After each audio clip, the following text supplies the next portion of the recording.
Todas as segundas, às 18 horas e aos domingos, às 8 horas da manhã, aqui na Rádio Comunidade, você tem um encontro marcado com a doutrina espírita, o Centro Espírita Friburguense no ar. O ensinamento dos espíritos superiores através das palestras realizadas no Centro Espírita Friburguense, trazendo até você a codificação de Allan Kardec. Todas as segundas, às 18 horas e aos domingos, às 8 horas da manhã, o Centro Espírita Friburguense no ar.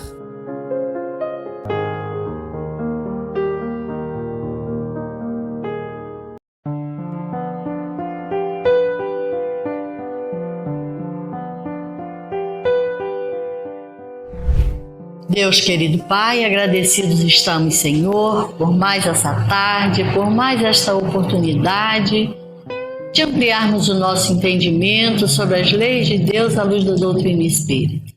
Obrigada, Senhor. Graças a Deus e que assim seja.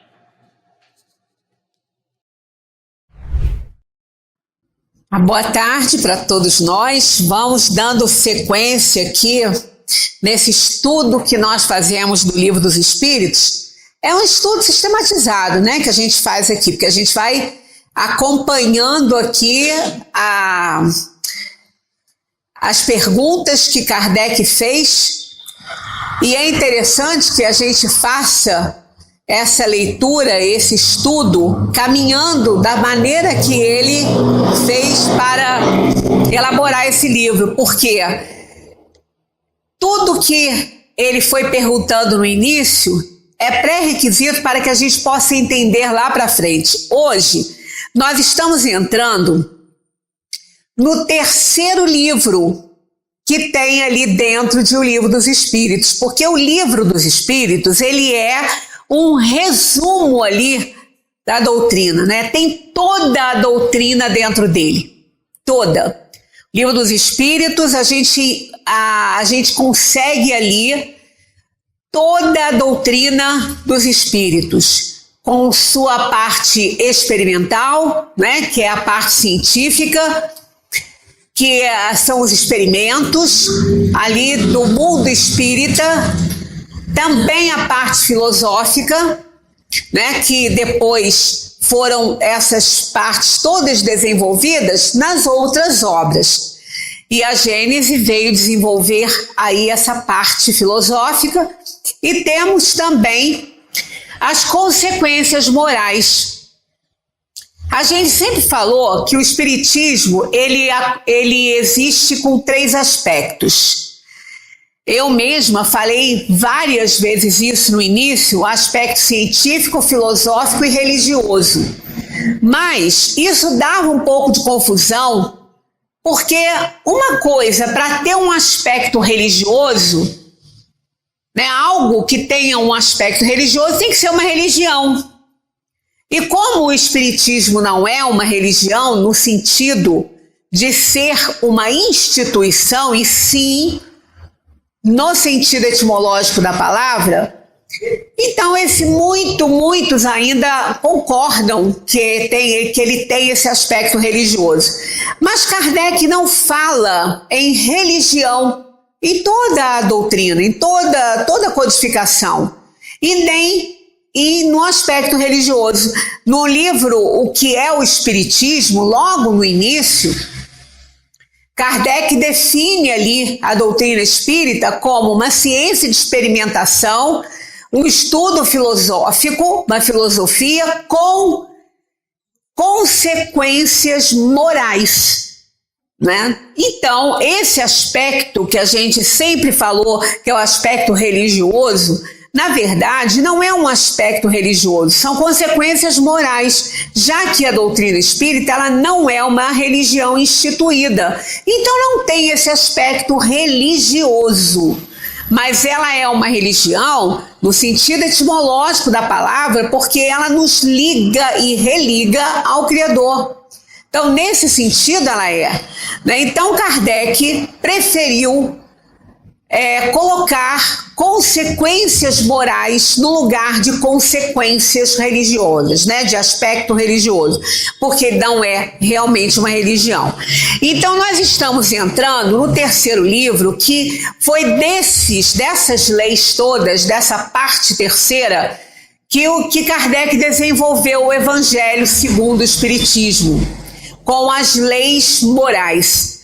Já começou, quando a gente veio estudando aqui, a lei divina ou natural. Não é lei divina e natural, é lei divina ou natural, elas são as mesmas. A lei divina é a lei natural, então não pode ter um ou aí, como às vezes também a gente ouve muito. Lei divina ou natural, quer dizer, uma coisa ou outra, não é assim. Não há uma alternativa aí, e sim uma adição. Por isso que é lei divina e natural. A lei é a mesma, né? Elas se somam.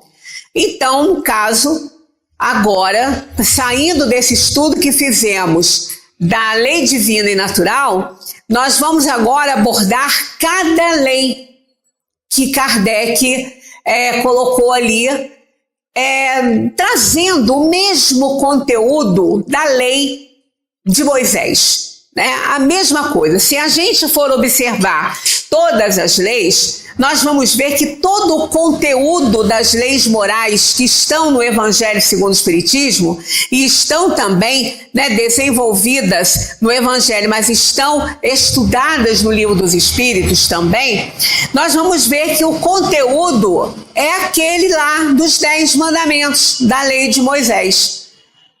Então basta que a gente fique com aquele resumo que Jesus trouxe, amar a Deus sobre todas as coisas e ao próximo como a si mesmo. Sim, basta. Só que aí fica tudo muito assim disperso, aí começa cada um a dar a sua interpretação. É o que está ali no Livro dos Espíritos, com essa questão aí que Kardec coloca, porque que houve essa necessidade de abordar cada lei moral, para que não desse oportunidade de interpretações pessoais, né? Então, ele começa com a lei de adoração e termina com a lei de justiça, amor e caridade.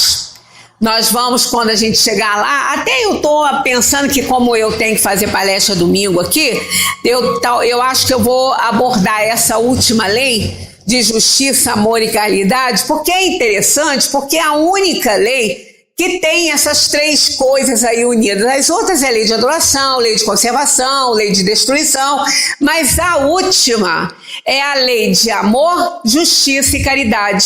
Ela resume todas as outras, né? Quando ele coloca essas três virtudes, digamos assim, né? O amor, a justiça e a caridade, ele resume nessa lei todas as outras. Então a gente não pode nem reclamar que não soube, não aprendeu, não conseguiu entender, porque está bem mastigadinho isso aí. Então nós vamos começar pela lei de adoração, que é uma lei, como as outras também, que é um dever nosso, né? É um dever nosso essa lei de adoração. Por que que é um dever? Porque se nós não colocarmos isso como um dever, nós devemos adorar a Deus, nós não vamos obter os benefícios que poderíamos obter se nós adorarmos a Deus, entendermos Deus da maneira que a gente é capaz, porque nós não somos capazes de entender a natureza de Deus, né? Mas saber que Deus está assim, não distante de nós, né? Que Ele está ali conosco. Até porque nós já passamos por uma palestra que eu fiz aqui, a providência divina, e eu coloquei até o trechinho aqui, importante para a gente ver porque é que Deus cuida de cada um de nós. cuida de toda a sua criação. Como, né, ele faz isso? Em O Livro dos Espíritos, 648, Kardec, sob orientação dos espíritos, formula 10 princípios que ele denomina leis morais, que é um trocar em miúdos a lei do amor em seu sentido mais amplo. Aliás, toda a lei e os profetas, tanto o Evangelho tradicional, né, quanto o Evangelho segundo o Espiritismo, toda a lei, ela tem um só objetivo: nos ensinar a amar. Tem até uma historinha que tinha um sábio e o aluno foi lá e conversar com ele e falou: mestre, ouvi dizer que o senhor consegue resumir toda a lei e os profetas, todos os ensinamentos, numa única palavra. É verdade? Ele falou: é verdade, e rapidinho. Coloque-se em pé só num pezinho seu, que é o bastante para que eu te diga, numa palavra, o resumo de toda a lei e os profetas. Aí ele, incrédulo, né, colocou lá, levantou o pezinho, ficou só no pezinho. Ele falou assim: ama. Só isso, ama. Toda a lei e os profetas, ela existe, né? Tudo existe para nos ensinar a amar. Então, o amor é aquilo que coordena, que direciona, né, que orienta tudo que existe no universo. É de essência divina. Então, essa lei do amor que Jesus veio trazer, veio mostrar, substituir aquele Deus punitivo, né, aquele Deus tão distante e ao mesmo tempo tão próximo para nos punir, né, em um pai, né? Porque aquele Deus de Moisés, não sei se vocês já ouviram a expressão, né? Eu tenho um primo que fala muito isso. Ele sempre, quando manda mensagem para mim, ele fala: Deus, o Senhor dos Exércitos. Pois é, o Senhor dos Exércitos é o Deus que Moisés apresentava. O Senhor dos Exércitos. E veio Jesus a nos apresentar o Pai. Abba, o Pai. Porque ele chamava assim Deus. Ele chamava Deus de Abba, de paizinho. Então ali mudou aquela ideia de um Deus punitivo, o Senhor dos Exércitos, né?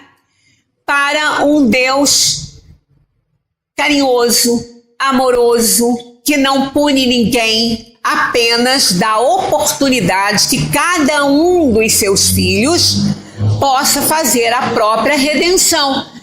E aí, se nós desenvolvemos o mal em nós, né, que nós já passamos por essa fase aí na lei divina e natural, o bem e o mal, no momento que nós desenvolvemos o mal em nós, porque não foi Deus que criou, a gente viu isso muito bem, aí nós vamos ter atitudes que vão ser nocivas a alguém, desenvolvendo o mal pelo mau uso da nossa liberdade de expressão, de pensamento. Então aí, nesse caso, Deus nos perdoa, Deus nos acolhe, mas não nos isenta dos resgates. Então não podemos ver isso como uma punição, e sim como uma oportunidade de redenção. É muito diferente de uma punição. Punição dá uma conotação ruim, né? Mas a oportunidade de refazer aquilo que nós não fizemos certo, para que a gente possa operar aí, né? Fazer a nossa redenção. Então essas leis morais são tão claras e objetivas na apreciação de Kardec, que poderemos identificar qual delas deixamos de observar no presente ou no pretérito, simplesmente analisando o nosso íntimo. Né? Analisando o nosso íntimo, analisando as nossas atitudes, né, analisando o nosso comportamento, o que nós estamos espalhando aí pelo mundo, em torno de nós, né? O que as pessoas levam de nós. Analisando tudo isso, dá para a gente perceber direitinho qual é a lei que nós não estamos prestando atenção.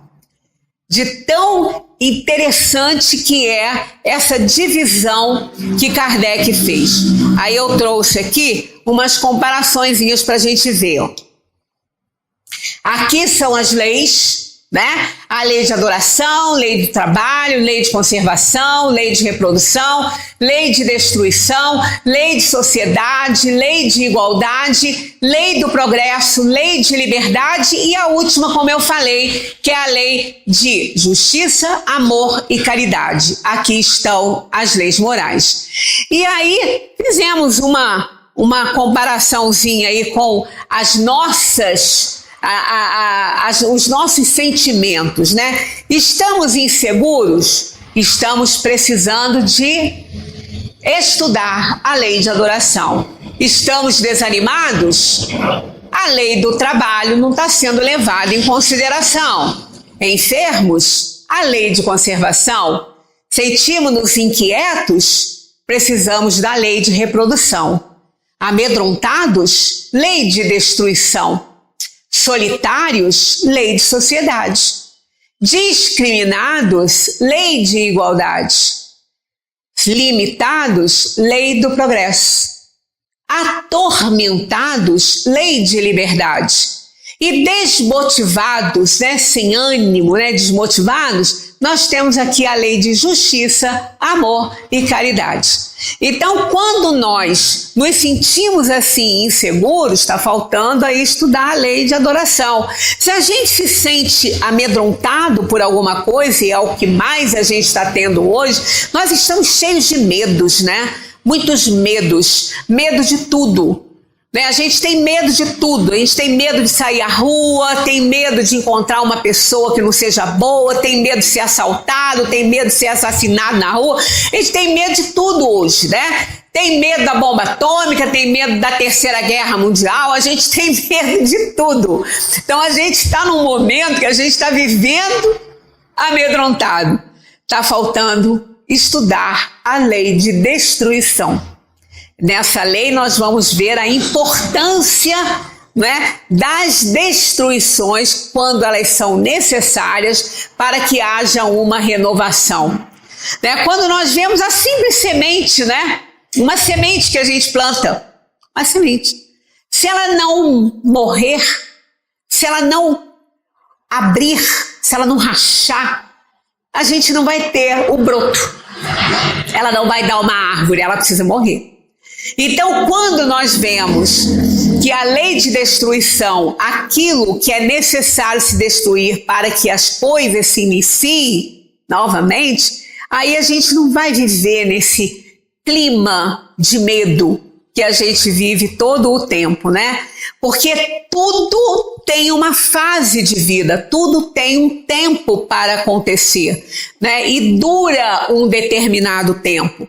A nossa vida na Terra, por exemplo, por mais que a gente coloque aí uma média de vida de 76, 77 anos, muitas pessoas vivem mais e outras muito menos. Ninguém pode avaliar um tempo de vida, né? A gente vê muito assim a internet está tão cheia de coisas milagrosas, né? Substâncias e essências milagrosas, que eu acho que ninguém mais vai morrer na vida, né?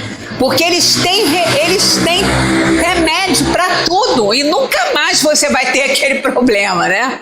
Nunca mais. Ora, cada um tem seu tempo de vida aqui no planeta. Independentemente se a gente se exercita, se a gente se alimenta bem, o que pode acontecer é a gente acelerar um pouco a saída daqui, antecipar com os nossos maus hábitos, mas achar que porque vamos jogar tênis, vamos correr todos os dias de manhã cedo, 10 quilômetros, né, que eu vou me exercitar, que eu vou aumentar a minha expectativa de vida em 10 anos, como a gente ouve às vezes essas propostas aí, né, na internet. Isso é bobagem, ninguém pode avaliar. Se fosse assim, os atletas todos não morriam, e eles até morrem até mais cedo às vezes, tem tantos problemas. Então a gente tem que fazer sim, se exercitar, se alimentar bem, para que a gente tenha uma ótima qualidade de vida enquanto nós estivermos vivendo. Agora, dizer que essa ou aquela ação vai me adiantar, né, vai me dar mais 10 anos de vida, isso é uma ingenuidade, né? É uma ingenuidade. Claro que se a gente, como eu falei, se a gente estiver fazendo as coisas direitinho, estiver com uma boa alimentação, um bom ritmo, né, de exercício físico, que isso é necessário, aí a gente vai ter uma melhor qualidade de vida durante o tempo que a gente vai viver. Mas todo mundo tem seu tempo. Aquele que reencarnou com uma proposta de mais ou menos 4 décadas de vida, ele pode fazer o que for, que ele não vai viver 6 décadas. Ele pode passar um pouquinho, porque não existe aquela hora marcada, que não é dessa forma que acontece, né? Mas ele não vai. Por isso que às vezes a gente vê assim, uma pessoa jovem ainda, né? Um atleta, uma pessoa jovem, de repente a vida acaba para ele, né? Aí fica aquele monte de ponto de interrogação. Meu Deus, mas o que ele fez para isso acontecer? Ele não fez nada, ele fez uma escolha de provas antes dele reencarnar, e ele trouxe para esse mundo, né, tarefas a realizar, e quando ele já tiver realizado, aí ele já estará pronto para retornar. Aí ele que sabe. Não, está no esquecimento do passado, né? A bênção do esquecimento, a gente não lembra. Mas não é porque a gente faz isso ou aquilo que a gente vai viver muito mais. Eu me lembro de Zé, quando a gente, às vezes quando a gente saía da reunião, a gente estava ali fora, aí estava o pessoal fazendo Cooper na avenida, correndo. Aí Zé falava assim, lá, todo mundo correndo para morrer saudável. Eu falei, ué, mas é melhor morrer saudável do que morrer doente, né, Zé? É melhor, né, morrer saudável. Porque realmente, né, se a gente faz muita bobagem, a gente vai sofrer, vai ter uma vida ruim, uma péssima qualidade de vida, né, cheia de dores, cheia de limitações, porque não faz as coisas que tem que fazer, né? Mas cada coisa tem seu tempo na Terra, né? Tudo tem seu tempo. Nós não vamos viver para sempre aqui, né? Nós não vamos, todos nós vamos desencarnar. Nós vamos morrer? Não vamos não, porque ninguém morre.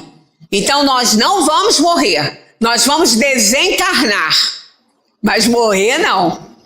Nós vamos desencarnar e vamos reencarnar no tempo que nos for concedido para continuar a nossa caminhada evolutiva. Bem, não podemos cumprir apenas as leis humanas, descuidando-nos das leis morais.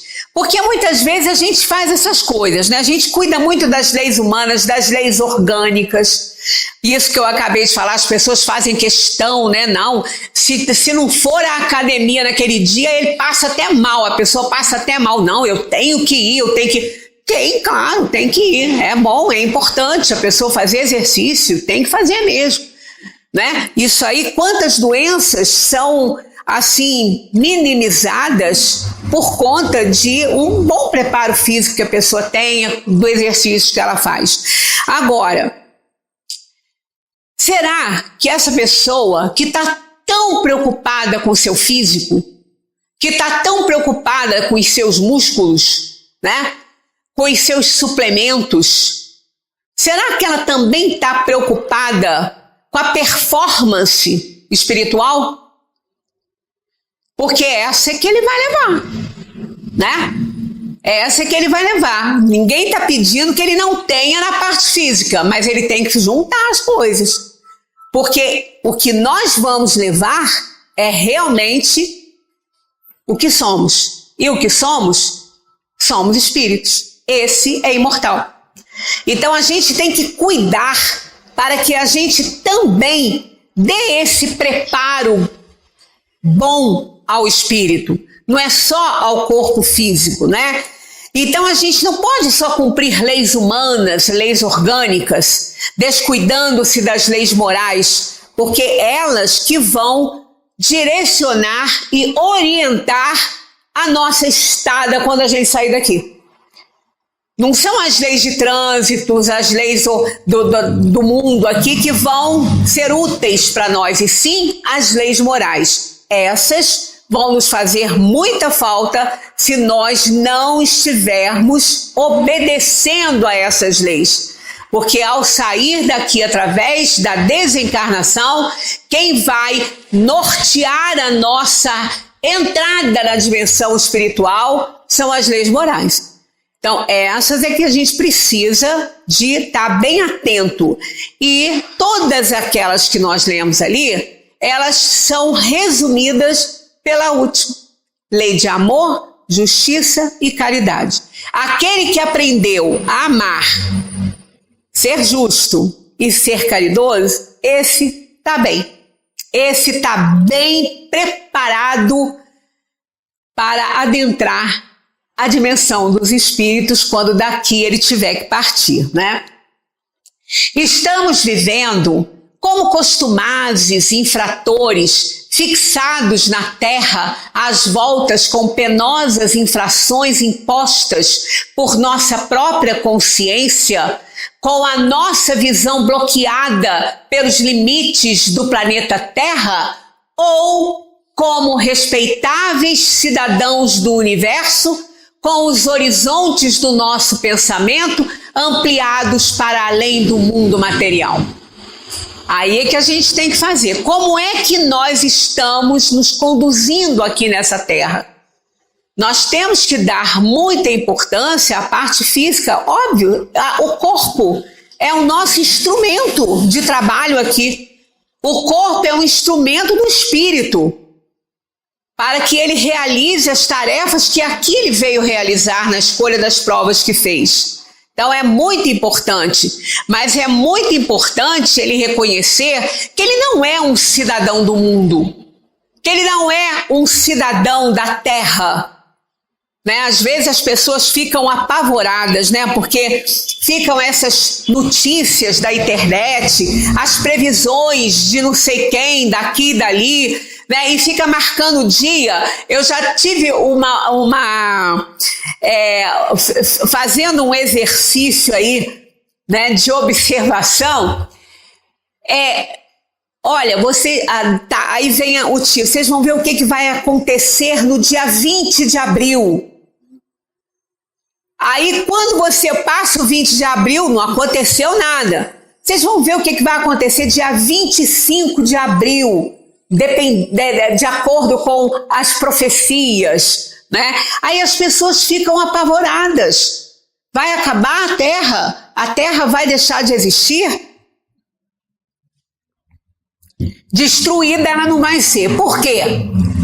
Que a gente tem certeza que ela não vai ser destruída? Porque não há destruição no universo. Não há destruição. Até aquilo, tudo que cai dentro daquele buraco negro é expelido para o universo, transformado sem perder a identidade. Então a Terra não vai ser destruída, ela pode ser modificada. E as modificações, nós estamos aí na transição planetária, as modificações realmente trazem muitos transtornos. Mas o que a gente tem que ter em mente é que o universo não é caos, está longe disso. O universo é organização, ele não é caos. Então, a transição planetária, se vai haver modificações profundas no planeta e aqui a vida não for mais assim aceita, a vida não puder mais acontecer, e daí nós vamos para quando chegar nosso momento de desencarnar, nós vamos desencarnar e vamos reencarnar em outro mundo, né? Em outro mundo, como a gente veio para esse, a gente vai para outro. Então a gente não tem que ficar nessa ansiedade, perdendo o sono, né? Perde o sono, as pessoas às vezes perdem o sono pensando nessas coisas, né? Uma conhecida minha até me ligou e ainda falou assim: você viu o que aconteceu lá na Europa? Já está começando aí. Apagão, França, Espanha, Portugal. Eu falei, Ué, mas você não está preocupada? Eu falei, com o quê? Porque a gente pode morrer. Eu falei, por um acaso você vai viver para sempre? Eu não vou. Então que preocupação é essa, minha filha? Que preocupação é? Não, eu perdi o sono. Eu falei, então trate de achar, porque senão você vai arrumar um problema de saúde para você. É muito engraçado essas coisas, porque parece que a gente vive aqui como se esse fosse o único lugar do universo, como se não tivesse mais nada, nem para onde ir. O universo sem limite. O universo, algo que eu ainda fico pensando, é como comprar centenas de alqueires de terra, a perder de vista no horizonte e procurar um pontinho lá no meio dessa terra toda e plantar um pezinho de laranja. Só um pezinho de laranja lá. Para quê? Alguém faria isso? Alguém compraria, né, centenas de alqueires de terra para botar um pezinho de laranja? Ora, se ninguém faria uma estultícia dessas, muito menos Deus, né? Que ia criar um universo para botar um planetinha só lá, para ser habitado. Então, cada coisa que a gente, às vezes, vê as pessoas preocupadas com isso, a gente fala, mas como que pode estar preocupada com uma coisa que é impossível de ser, né? Que só tenha a Terra nesse universo todo habitada, né? Só tem a Terra habitada com esse tipo de corpo que a gente tem. Pode ter até outros também, se tiver a mesma constituição da Terra. Mas Júpiter, por exemplo, é um planeta gasoso. Vai querer que lá tenha um espírito encarnado com esse corpo que a gente tem aqui? Lá não tem nem terra, né? Os gases são completamente diferentes daqui para formar matéria. Então, claro que não. Cada planeta tem a sua constituição física.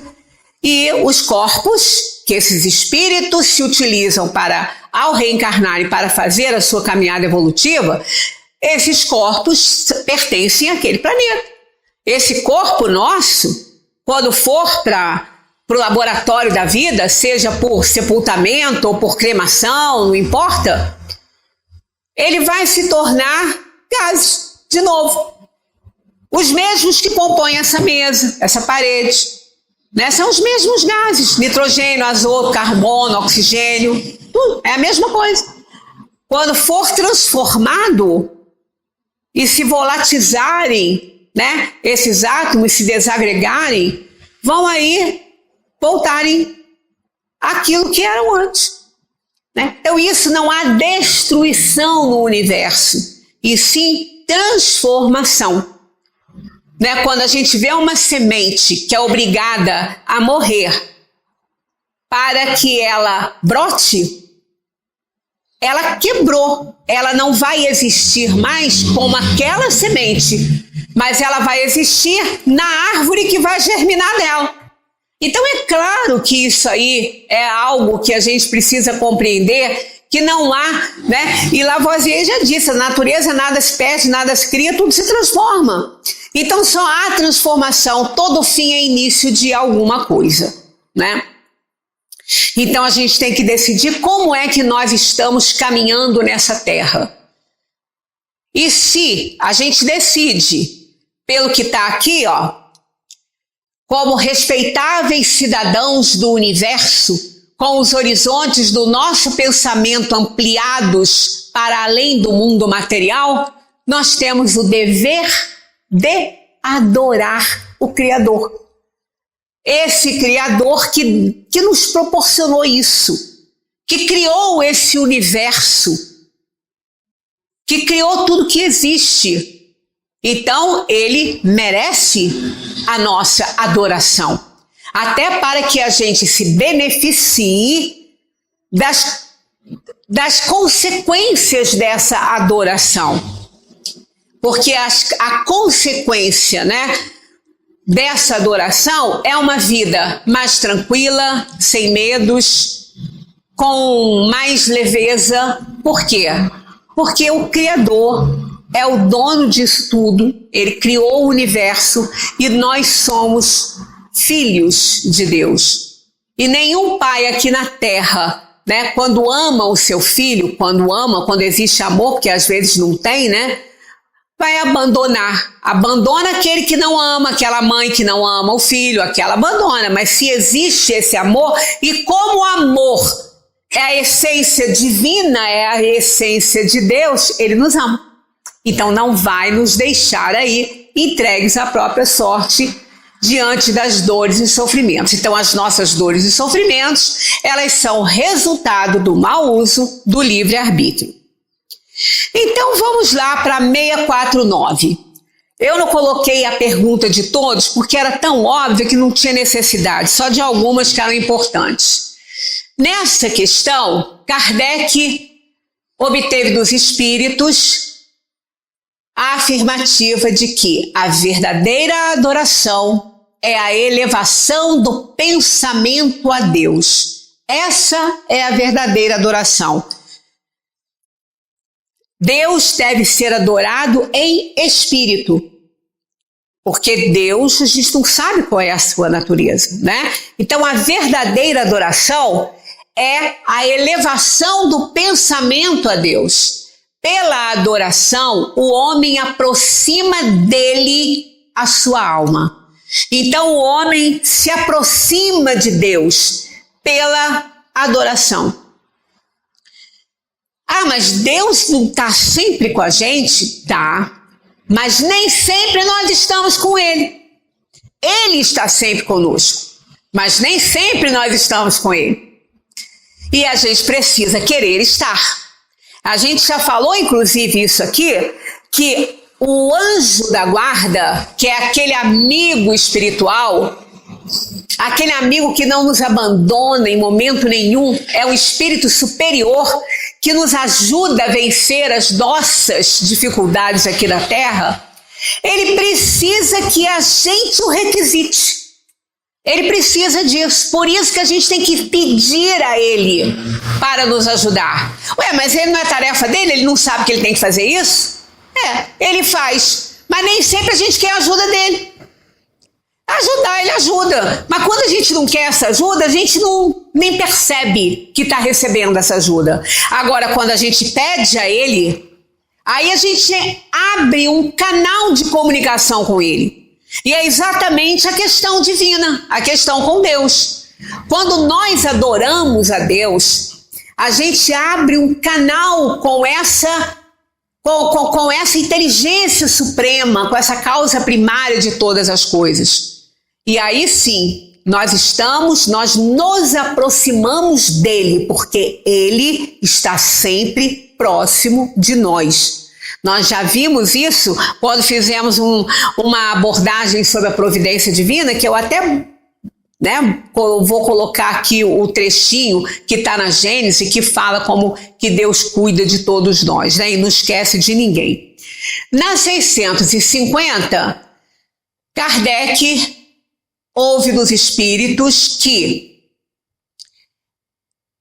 a questão de Deus, a questão desse sentimento divino, é um sentimento inato, como o da divindade. Então esse sentimento todos nós temos, porque quando nós fomos feitos à imagem e semelhança de Deus, quando Deus nos criou simples e ignorantes e nos criou a sua imagem e semelhança, ele colocou a essência dele em cada um de nós. Então nós temos esse sentimento da existência de Deus, nós temos isso em nós, embora muitas vezes a gente não perceba, mas aquele que é materialista, ele não é verdadeiramente um materialista, porque ele tem esse sentimento inato e vai haver um momento em que ele vai descobrir isso. Se não for encarnado, ele vai descobrir a hora que ele retornar. Descobrir não, né? Se revelar para ele de novo essa questão, porque quantas vezes aquele que é materialista, que já foi e já retornou através da reencarnação, não é porque ele não acredita em Deus nem na reencarnação que ele não vai reencarnar e nem que ele vá ser deserdado de Deus, nosso Pai, né? De jeito nenhum. A consciência de sua fraqueza leva o homem a se curvar diante daquele que o pode proteger. Aí entra aquela questão que eu até comentei na semana passada, com essa coisa de alguém só lembrar de Deus na hora que o desespero bate, que o sofrimento ali alcança aquela pessoa. Então, uma pessoa que nunca se preocupou com isso, até acreditava no Criador, mas nunca se preocupou com isso, nunca teve aquela adoração, né? Aquele sentimento de adoração por Deus, nunca teve aquele momento de agradecimento, né? Um momento de gratidão a Deus por tudo que ela tem. Mesmo essas pessoas, elas são portadoras desse sentimento divino. E isso vai aflorar no momento da dor e do sofrimento. Aí, quando eu ainda comentei que tem gente que fala assim, nunca ligou para nada, nem para uma religião, nem para nada. Agora está procurando Deus.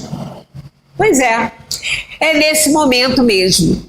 E quando nós falamos aqui que a pessoa está procurando Deus, é que Deus está tão próximo dessa pessoa por conta da dor e do sofrimento dela, que ela acaba sentindo a presença dele e se voltando para ele. Porque tem até uma historinha que a pessoa parece que ia procurar um padre, um líder da igreja, porque estava sofrendo, estava com muitos problemas, aí estava chorando. Aí quando essa pessoa se aproximava assim do templo, o padre saiu, viu ela chorando, falou assim, meu irmão, você está chorando? Eu estou passando por um momento muito difícil, muito triste, então ora por mim. O padre pediu para essa pessoa orar por ele.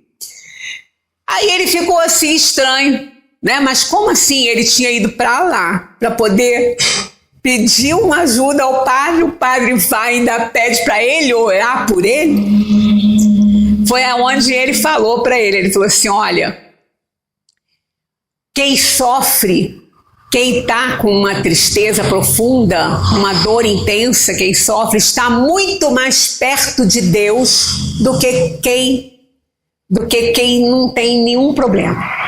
Está muito mais perto de Deus. Então, aquele que está mais perto de Deus está mais acesso a ele para pedir por outra pessoa.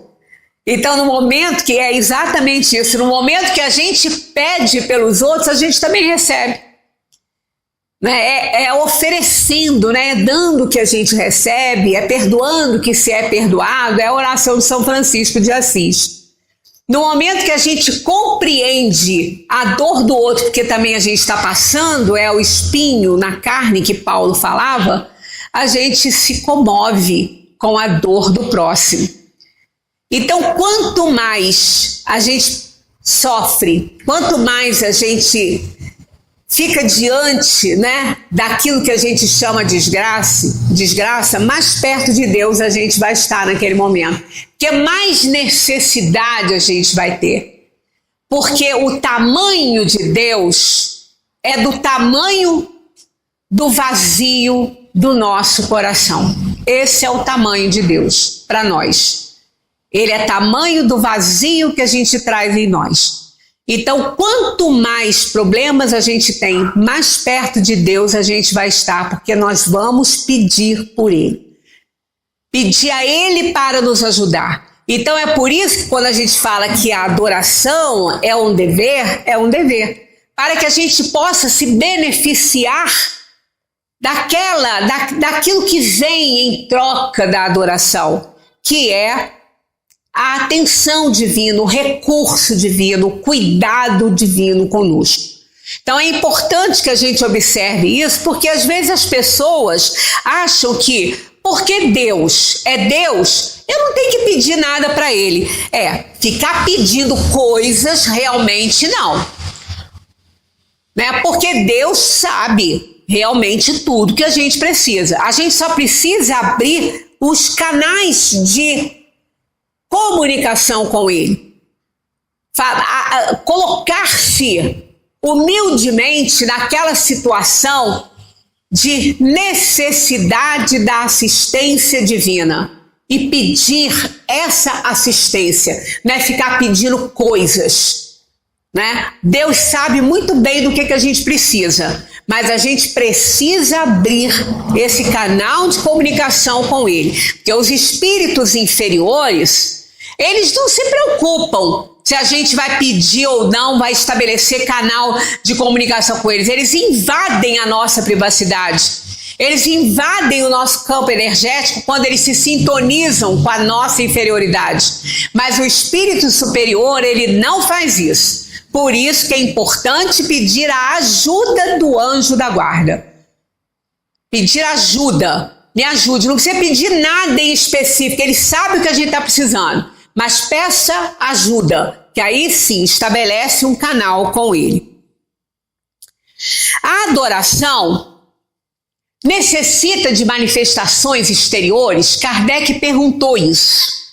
Se a gente, para adorar a Deus, tem que adorar em espírito, precisa de manifestação exterior? Eles respondem: a verdadeira adoração é a do coração. Em todas as vossas ações, pensai sempre que o Senhor vos observa. Quando a gente fala isso para a criança, a gente fala, mas a gente não acredita nisso, não é? Quando a criança responde, faz uma coisa que a mãe ou o pai não gosta, olha, Deus está vendo você fazer isso, hein? Mas se a gente realmente acreditasse no que a gente está falando, a gente não ia fazer tanta besteira, porque da mesma maneira que ele está vendo o que a criança está fazendo, ele está vendo o que nós estamos fazendo. Né? Então a gente parece que fala, mas não acredita que realmente ele esteja vendo. Mas ele está. Aqui é o texto da Gênese. Aliás, quando eu falo aqui para vocês chegarem em casa e ler, o Márcio até ainda falou sobre isso. Não precisa chegar em casa e ler, abre a página, tá tudo lá. Abre a página no YouTube que as indicações estão todas lá. E se vocês se interessarem só por aquele item, vocês vão ser lançados direto nele. Tá tudo prontinho lá, mastigadinho para vocês pegarem. Não precisa nem pegar livro em casa. Quem não tem, nem entrar em pesquisas profundas, porque lá o que a gente fala aqui, as indicações, a bibliografia, tá tudo lá para vocês só abrir e ler e estudar, né? Então a Gênesis, esse capítulo da providência divina é maravilhoso, porque isso responde como que Deus cuida de cada um de nós, cada ser, cada coisa no universo. Do mais simples ao mais rebuscado. Então ele sabe de tudo. Não tem aquela coisa que não cai um fio de cabelo da nossa cabeça sem que Deus saiba. Será que isso é verdade mesmo? Mas é. Por quê? Aonde que ele está? Ele está imerso no fluido cósmico universal, onde todos nós também estamos. Ele está ali. Na sua criação, ele está imerso nesse oceano cósmico. Então ele sabe de cada pensamento nosso. Ele sabe de tudo, porque nós também estamos mergulhados nesse fluido cósmico. E é exatamente esse fluido cósmico que transporta nossos pensamentos. Então é o pensamento divino, nós estamos mergulhados no pensamento divino, por isso que ele sabe tudo o que acontece conosco.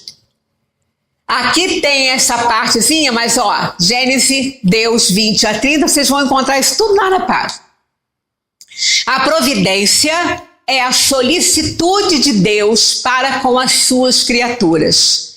Ele está em toda parte, tudo vê, a tudo preside, mesmo as coisas mais mínimas. É nisto que consiste a ação providencial.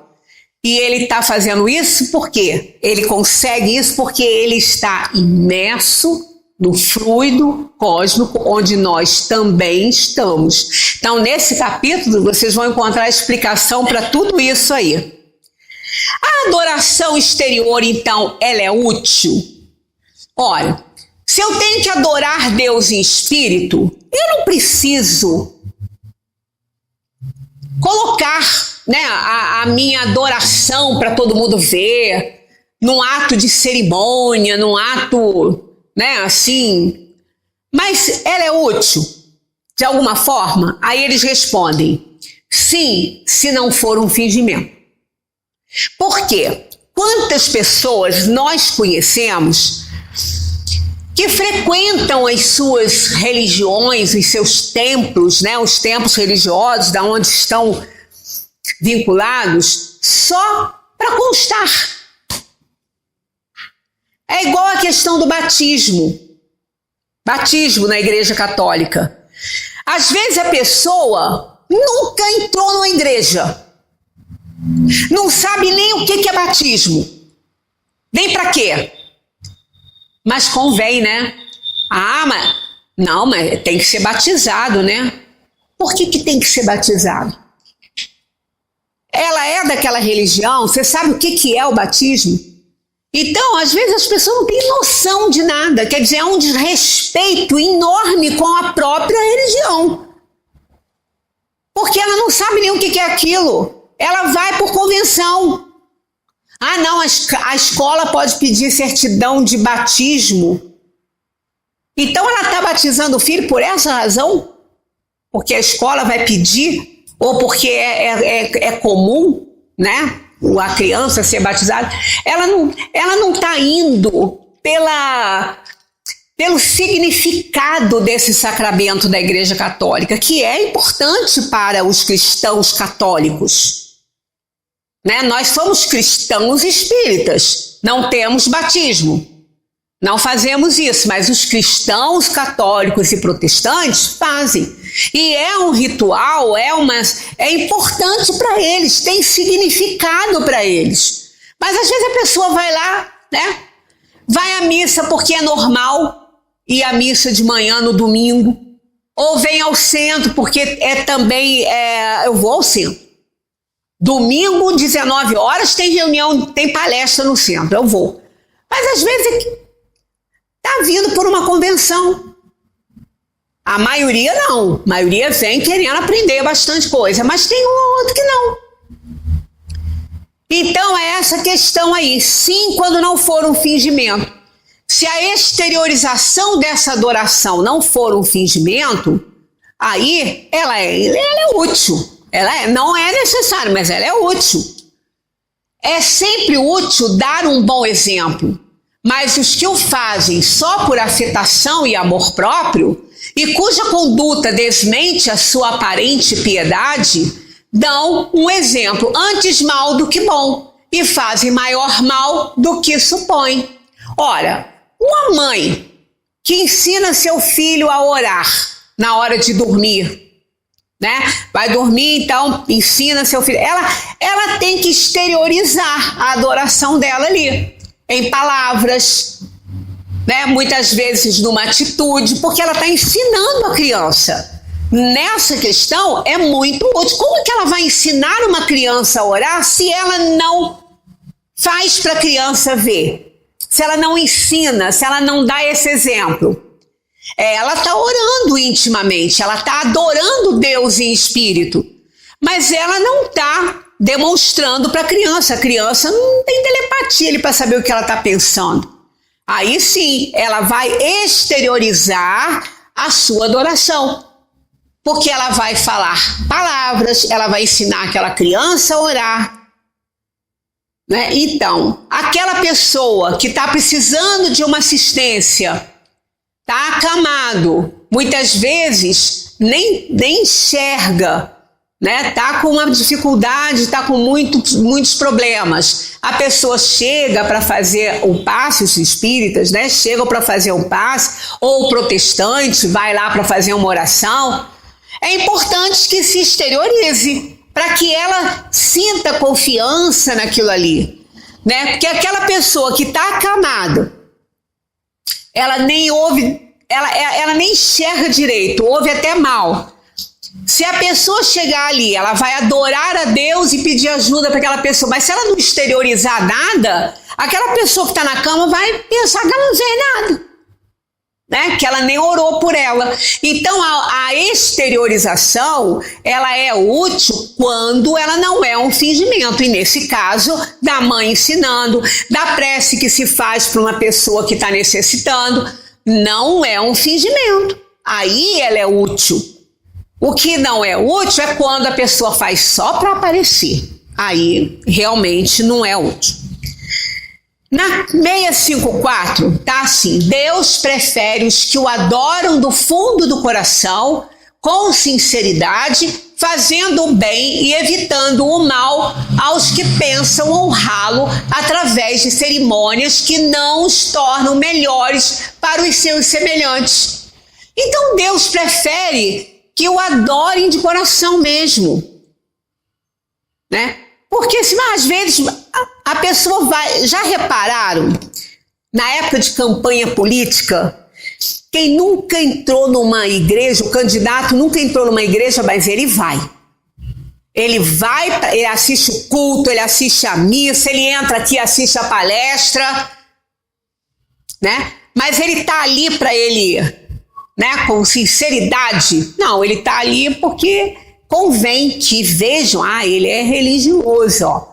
Pode ser que eu até vote que ele é religioso. Depois pode ser que nunca mais pise num templo. Então isso é que não é agradável a Deus, né? Aquele que só tem a aparência da piedade é um hipócrita. Aquele para quem a adoração é apenas um fingimento e está em contradição com a própria conduta, dá um mau exemplo. Então a adoração a Deus, ela tem que ser sincera, ela tem que ser aquela adoração verdadeira. Eu adoro a Deus porque Ele é meu Pai, é o Criador e está sempre a me socorrer em todos os momentos que eu preciso. Então, na prece que a gente às vezes fala, fulano, faz uma prece. A gente vai na semana que vem, a gente entra na questão da prece, né? Aqui ainda não vem, Podemos até ler de uma vez, ó. Aquele que se vangloria de adorar o Cristo, mas que é orgulhoso, invejoso e ciumento, que é duro e implacável para com os outros ou ambicioso de bens mundanos, eu vos declaro que só tem a religião nos lábios e não no coração. Deus, que tudo vê, dirá: aquele que conhece a verdade é 100 vezes mais culpável do mal que faz do que o selvagem e ignorante, e será tratado de maneira consequente no dia do juízo. Lembra que quando a gente passou pela lei divina e natural, que havia uma pergunta que Kardec fez: aquele que não faz o bem, mas também não faz o mal, esse deve? Aí eles respondem sim, porque se ele não faz o mal, mas ele também não faz o bem, ele vai responder por tudo que tiver origem no bem que ele deixou de fazer. Então, se ele não fez o bem, ele vai responder por todos os males que tiverem origem no bem que ele não fez, no bem que ele deixou de fazer. É o que está aqui. Deus, que tudo vê, dirá: aquele que conhece a verdade é 100 vezes mais culpável do mal que faz do que o selvagem e ignorante, será tratado de maneira consequente no dia do juízo. Que dia do juízo? Que juízo? O juízo final, aquele juízo único, né? Que aí vai separar os bodes das ovelhas, o joio do trigo. Esse juízo aqui é a cobrança da nossa consciência a cada desencarnação ou até mesmo aqui na Terra. Quando nós fazemos a nossa reflexão, aquilo ali é um juízo. Aquilo é um juízo de valor que a própria consciência faz por si mesmo. Isso é o juízo para o espírita. Não é aquele juízo final que vai vir Deus e vai separar o bom dos maus, né? Que aí a pessoa vai morrer, né? O espírito vai dormir até que vai ser despertado no juízo final, quando todos vão levantar. Não é bem assim que a coisa acontece. Então esse juízo deixa bem claro que é aquela reflexão que nós somos obrigados a fazer para que a gente possa dar conta das nossas atitudes aqui no mundo. E quando a gente sai dele, nós vamos saindo do estado de perturbação da alma. Assim que desencarna, tem um estado de perturbação, assim que ela sai daquele estado, aí sim, ela vai fazer o juízo de si mesma, que é a própria consciência que vai fazer isso. Não é Deus que faz isso, somos nós mesmos, né? Porque na dimensão dos espíritos, a gente não tem o cérebro para acobertar, não tem essa carinha bonitinha para esconder, né? Aquele olhar de sarcasmo, aquele sorriso de sarcasmo, de ironia, não tem isso. Né? Não tem essa carinha bonitinha para a gente esconder nossas atitudes ruins. Lá estamos sem essa armadura. Lá nós estamos com o corpo espiritual. E o corpo espiritual é composto de fluidos eletromagnéticos que se formam e dão vida aos nossos sentimentos de verdade. Ali, não é órgão de corpo físico, mas eles se organizam e reorganizam de acordo com os nossos pensamentos, sentimentos e desejos. E isso aí é o nosso juízo. Né? Que a gente continue estudando, nós vamos entrar na semana que vem na questão da prece, né? Como orar, como fazer prece, por que fazer prece, né? Basta a gente pensar em Deus e elevar as nossas vibrações numa frequência alta, isso já é uma prece. Quando a gente trabalha em favor do outro, num trabalho voluntário, é uma prece. Se a gente estiver fazendo aquilo de coração, né? Se estiver fazendo aquilo pelo simples propósito de ajudar o próximo. Muita paz para todos. A gente vai entrar então na prece semana que vem.